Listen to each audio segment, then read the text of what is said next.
with regard to the situation of freedom of association and the right to collective bargaining, it is an uphill task in Eastern Africa because working journalists and media workers are extremely exploited. They are poorly remunerated. They are not allowed the right to freedom of association. There are a lot of hurdles or tactics blocking them to be unionized. They're being discouraged to join a union, and even when they join the respective unions, they are facing a serious challenge where both governments and employers are teaming up to undermine the existence of free, independent, and democratic and representative journalist unions. So it is seriously an uphill task, but nevertheless, journalists are organized in the region. The unionists are resisting, they're militant, they are effectively putting forward the struggle for the working men and women in the newsrooms to the wider trade union movement. And we are expressing what is really, the interests of journalists and how to protect them. Because if, as you may know, journalist unionists are fighting for twin freedoms, the right to freedom of expression and also the right to freedom of association. And it's very rare and difficult to fight these twin important freedoms in the media industry. Communication is a very strategic instrument that needs to be strengthened by unions and take it seriously, in particular by journalists.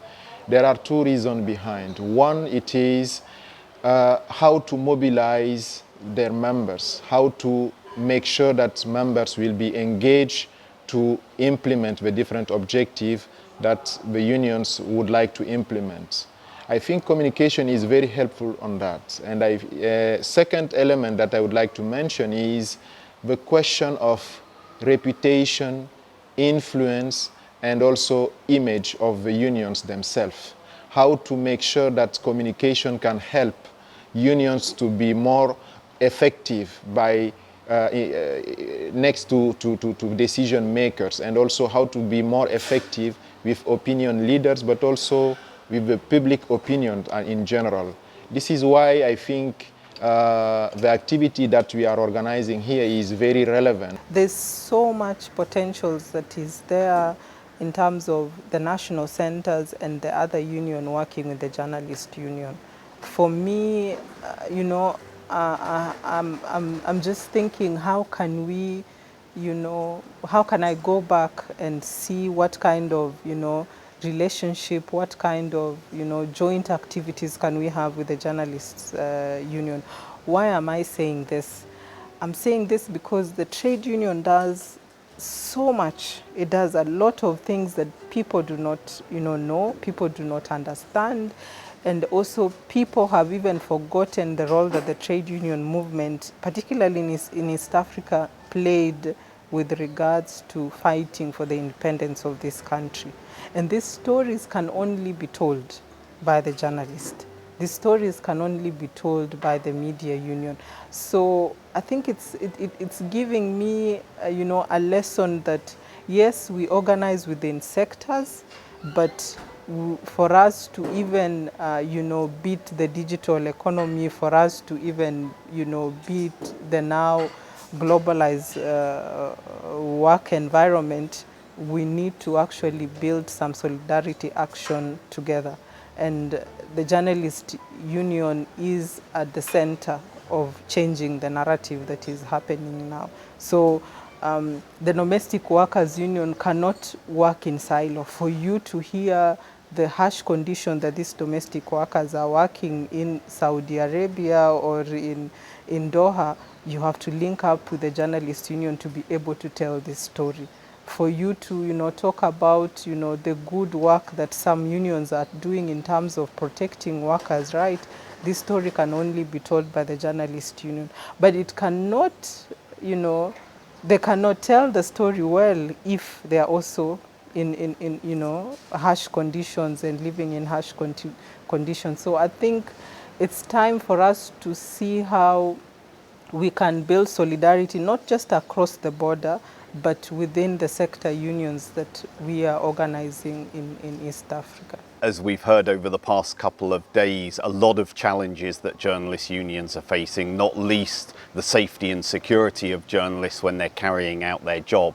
Increasingly, they're targeted by people who don't like the message or don't like the independent voice that journalism can bring. But in terms of freedom of association and collective bargaining, there are other challenges. There are increasingly powerful employers who deny unions the right to collectively bargain. There are governments and politicians who interfere in that process too. And there is a lot of changes in the world of work for journalism. Jobs are more precarious, more people are forced into being freelancers, and that creates difficulties for unions to be able to organise them in the way that they did. So what we've been working on is trying to get unions to adapt to new ways of working, to focus on younger and digital workers, and we've begun to see some real successes in that right across Africa, with new collective agreements, with jobs being saved, with new training agreements, with proper health and safety being brought in many workplaces, and pay deals having been done. Lots of challenges, but successes too. And the key message that's coming out of this is it's important for unions to organise, to recruit more members, to focus on winning more younger members so that they're in a stronger position in future. From the ILO, we would like to really assist unions in order to be more effective, to develop their strategies, but also to mobilize and organize workers. I think one key element, one key output that we expect is how unions can use communication to better organize the journalists and workers. To do that, they need at least to think about what messages they would like to convey to their members. You will not succeed if you don't have a mobilization, if you don't have an engagement of your members first. Second, then it will be interesting to look at outside how to also raise awareness, how to better understand the role of the unions and what benefit people can get from that. And I think the journalists can be an important allies for unions in that process. And if we've got one message for any journalists or media workers, it's that they need to be in the union. Collective bargaining and union organisation, where unions are organised in workplaces, workers are better paid, they have better terms and conditions, they have longer holidays, they're less likely to lose their job, they have healthier and safer working environments. And so it's an essential message, not only for their own protection, but for the protection of all journalists. And if journalists have good union organisation, can be independent, are well paid and have good conditions, they're much more likely to contribute to media freedom and democracy in the societies they serve, and can make sure that they're not open to corruption or influenced by politicians or corporate interests. So one simple message: join the union.